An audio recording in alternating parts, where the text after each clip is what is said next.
Halo, ketemu lagi dengan saya di kuliah struktur aljabar. Pada video kali ini saya akan bicara tentang suatu gelanggang yang spesial, sangat spesial malah, yang dinamakan suatu lapangan, atau dalam bahasa Inggrisnya disebut field gitu. Nah, sebelum kita masuk ke dalam definisi lapangan, saya ingin menjelaskan dulu tentang filosofi lapangan. Nah, saya ingin mengingatkan tentang materi di video kita sebelumnya tentang grup. Kali ini spesial, grupnya pakai operasi tambah ya. Kalau kita dapat persamaan linear X tambah B sama dengan C, persamaan ini akan punya solusi kalau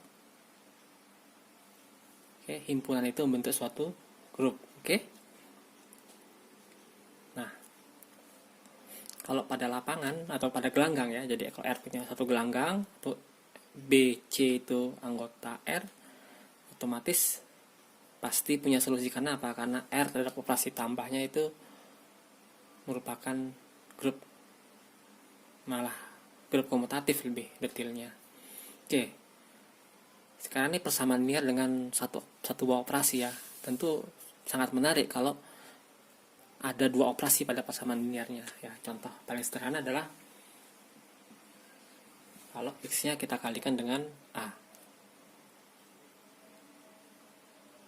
Apa jaminan gelanggang ini punya solusi? Yang perlu saya tekankan bahwa A-nya ini tidak mungkin 0. Kenapa nggak mungkin 0? Kalau A-nya 0, tentu ini sesuatu yang tidak menarik lagi, karena bukan berbentuk persamaan linear, tidak ada variabel X-nya di sini ya. Jadi selalu ditekankan bahwa A-nya ini tidak mungkin 0. Kalau dia 0, ya, maka ini tidak make sense lagi persamaan linearnya.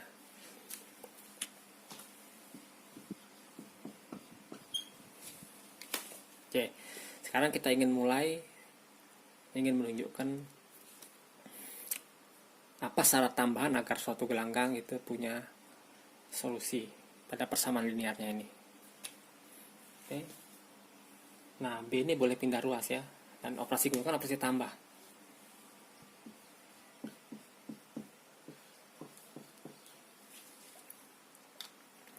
Nah, sampai di sini operasi tambah tidak lagi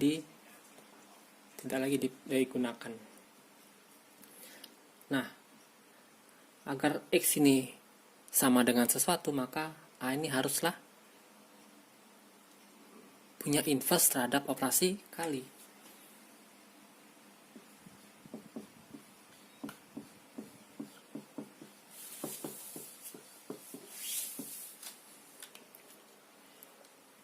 Nah, karena tahu gelanggang itu bersifat asosiatif ya, maka ini bisa ditukar jadi A inverse dengan A-nya jadi 1 ya.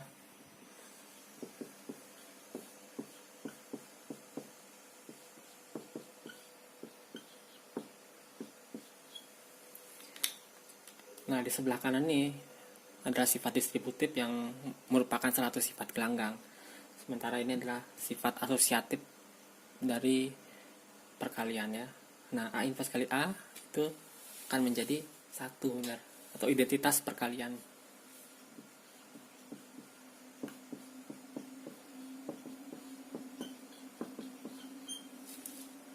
Nah, karena ada identitas perkalian, maka dikalikan dengan unsur apapun di R, hasilnya tetap ya.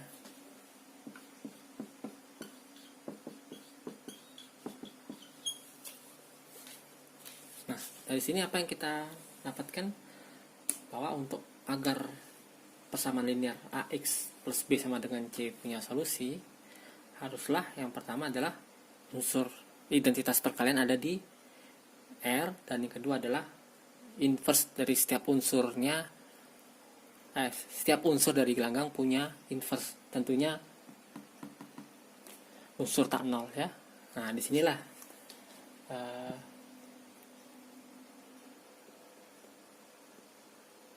perlunya bahwa penekanan bahwa inverse-nya hanya pada unsur yang tak nol. Nah, kalau di grup kan harus punya inverse semua. Tapi kalau di gelanggang, oke, terhadap operasi jumlah dia harus punya inverse semua, tapi terhadap operasi kali dia harus punya inverse kecuali 0 ya. Jadi yang 0 tidak diwajibkan punya inverse. Kenapa? Karena tidak penting untuk membuktikan atau menunjukkan suatu persamaan linear mempunyai solusi. Jadi kita sudah belajar secara filosofi syarat suatu persamaan linear pada gelanggang itu punya solusi adalah yang pertama ada unsur identitas, dan yang kedua setiap unsur tak nolnya punya inverse. Nah, kita semakin dekat dengan definisi lapangan. Tapi sebelum itu saya akan mengenalkan satu definisi baru. Nah, kalau kita punya R suatu gelanggang dengan unsur kesatuan, nah X anggota R itu kita katakan suatu unit apabila terdapat Y anggota R sehingga X kali Y sama dengan 1R. Oke. Ini sebenarnya yang mengatakan X itu punya inverse. Jadi gampangnya X itu dikatakan unit kalau dia punya inverse terhadap operasi kali di gelanggangnya.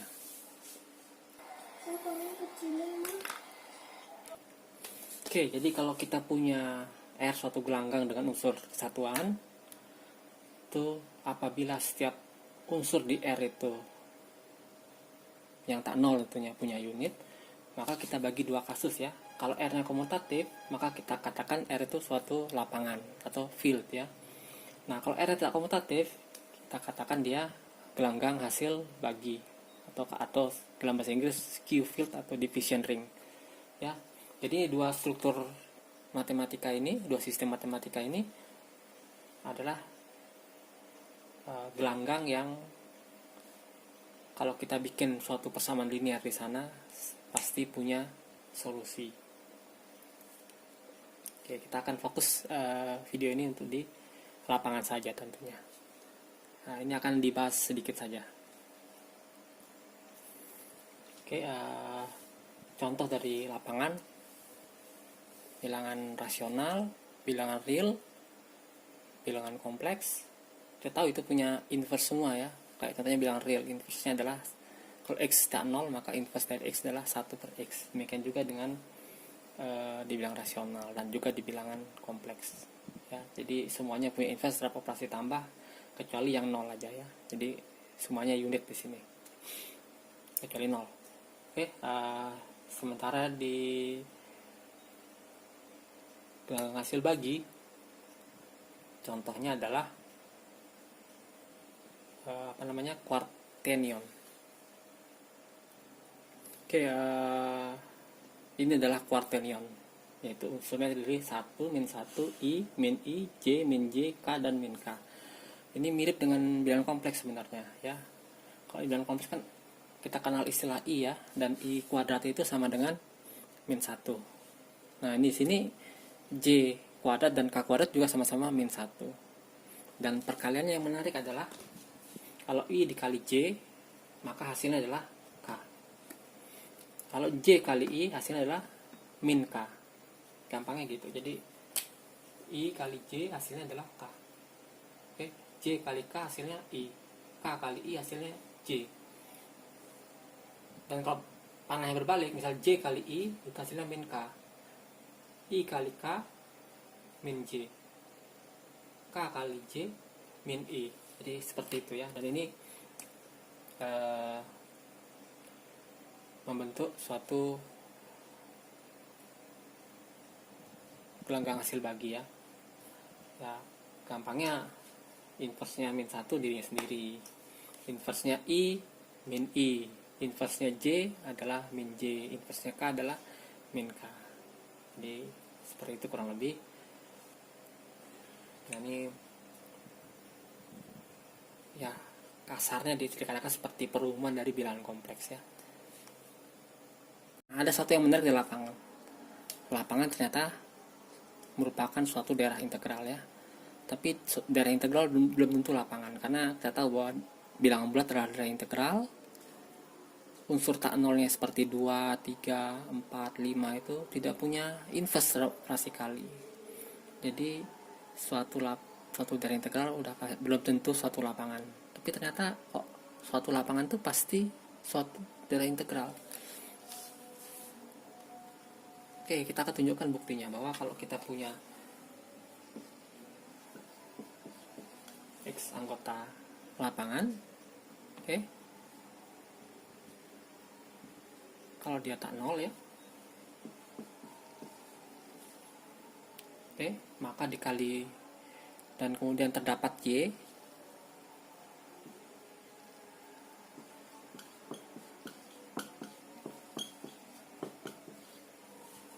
jadi terdapat Y sehingga X kali Y sama dengan 0. Kita harus tunjukkan bahwa Y itu mau nggak mau 0 ya. Kalau dia tak 0 maka X akan terbukti suatu pembagi 0. Akibatnya ini gagal menjadi suatu daerah integral ya.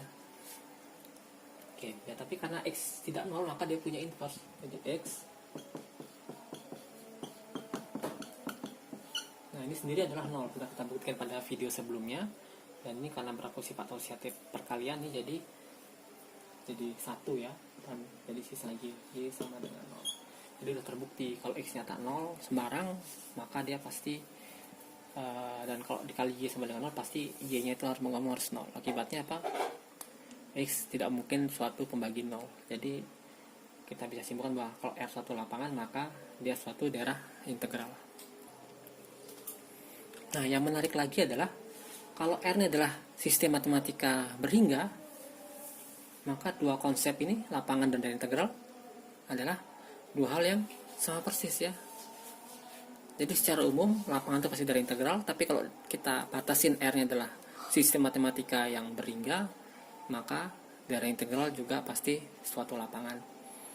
Oke, untuk buktinya mungkin agak panjang, tapi akan saya beri ilustrasi untuk buktinya.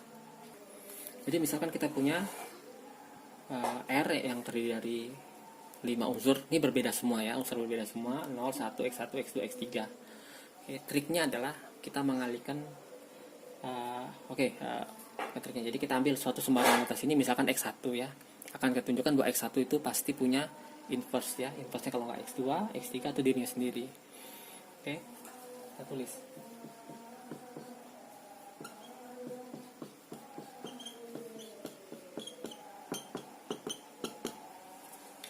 Nah, X1 kali X2 mungkin nggak 0? Nggak mungkin. Karena X1 dan X2 itu adalah apa namanya?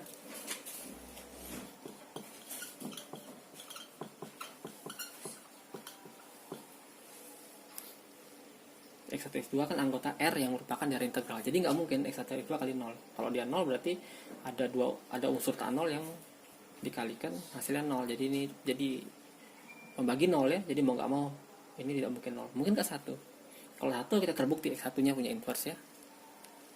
Oke, tapi andai kan tidak sama dengan tidak sama dengan 1 ya. Mungkin nggak X2?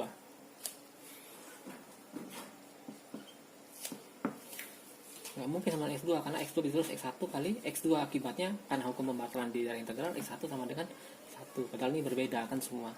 Jadi nggak mungkin X2. Mungkin nggak X1? X1 juga nggak mungkin, karena bisa kalikan 1. Akibatnya X2 sama dengan 1 hukum pembatalan. Jadi ini nggak mungkin nggak mungkin 1, nggak mungkin X2, nggak mungkin X1 ya. Jadi kemungkinannya adalah 1 atau X3.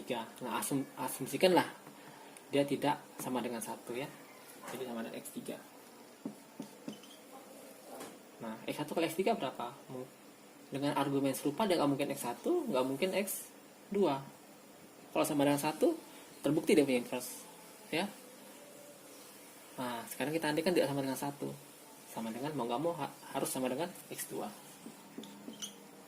Nah, sekarang peluang terakhir X1 kali X1. Mungkin ke X1? Nggak mungkin juga. Kalau sama dengan X1, kesimpulannya X1 sama dengan 1. Padahal unsur berbeda ya. 0 juga mungkin karena bukan pembagi 0. Akibatnya mau nggak mau sudah habis pilihannya X3 atau X2.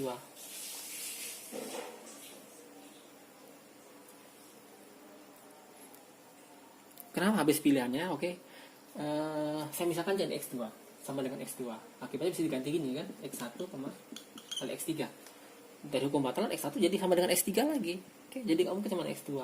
Dengan argumen sama, tidak mungkin sama dengan X3. Mau nggak mau ini harus sama dengan 1, karena 0 nggak mungkin dia bukan bagi 0. Akibatnya X1 inverse-nya 1. Jadi mau dipaksa ini tidak sama 1, ini ada kemungkinan 1. Jadi paksa tidak sama 1, akibatnya ini harus sama dengan 1. Dengan cara serupa kita dapatkan X2 X3 juga pasti punya inverse ya. Nah, ini ilustrasinya, bukan buktinya tentunya ya. Untuk bukti harus sembarang unsur ya, atau sembarang jumlahnya harus berhingga sembarang. Nah, untuk buktinya bahwa dari integral yang finite atau berhingga itu lapangan, kan misalkan ya R sama dengan n plus 2 unsur begini ya, dan tinggal kalian kalikan ya.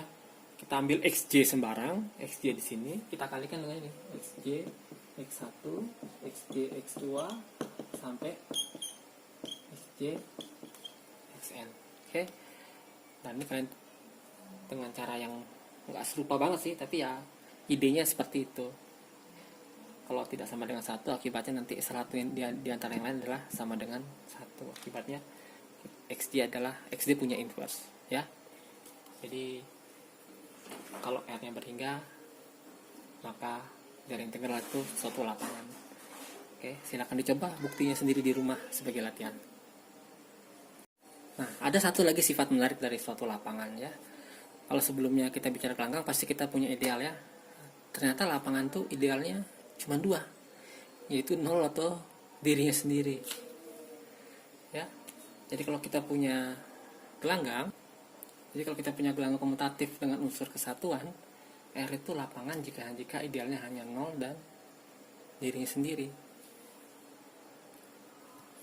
ya. Buktinya gimana? Jadi kalau kita punya ideal, kita buktikan ke arah kanan dulu ya. Kita punya R satu lapangan. Nah, kalau I adalah ideal dari R, kita akan tunjukkan bahwa I itu 0 atau R. Oke. Kalau I-nya 0 otomatis beres masalah ya. Jadi kita andaikan I tidak sama dengan 0. Oke, jadi gampangnya gini. Kalau kita disuruh buktikan bahwa hanya mungkin 2 kasus, yaitu X atau Y. Oke. Jadi kalau X-nya tidak ada, maka pasti ada di tangan satunya ya. Jadi kalau tidak ada, jadi kalau punya koin ya, ada di satu sini. Jadi kemungkinan cuma 2, kalau nggak di tangan kiri, tangan kanan. Jadi untuk membuktikan itu, jadi kalau tidak ada di kanan kiri, harus dibuktikan ada di tangan kanan. Oke. Nah, jadi kalau I-nya tidak sama dengan 0,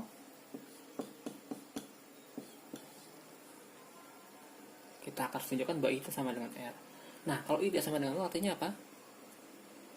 Ya benar, ada unsur tak nolnya.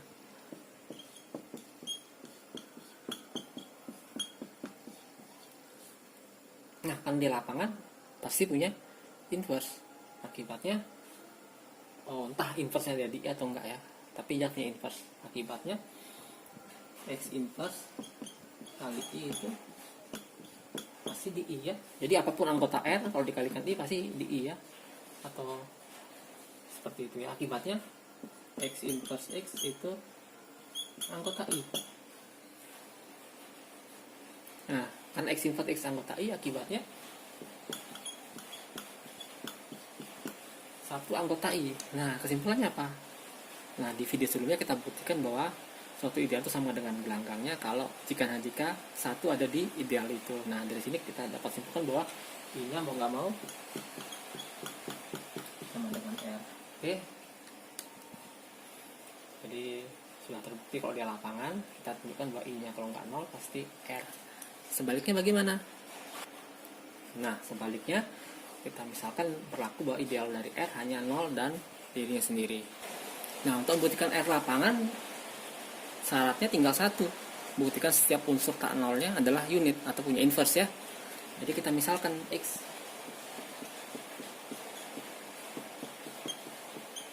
Kita misalkan X adalah unsur R yang tak nol. Kita tunjukkan X punya inverse ya. Tapi sekali lagi, pada video sebelumnya kita bisa membangun suatu ideal dari R, yaitu adalah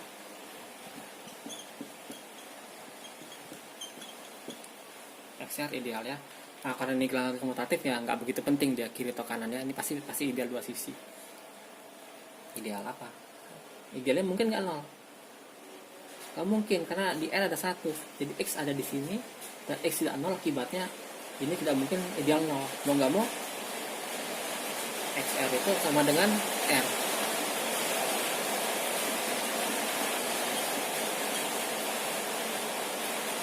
Apa kesimpulan dari sini? Oke. Kalau berarti kita semua unsur di sini bisa tulis sebagai perkalian X dengan unsur lain di R ya.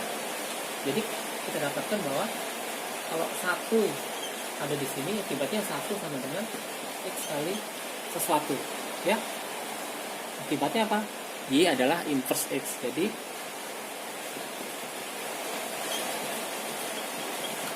kita dapatkan bahwa X itu suatu unit. Jadi karena X diambil sembarang, X tak nol diambil sembarang, dan bentuk X unit, maka katakan R itu suatu lapangan. Oke, sebagai latihan,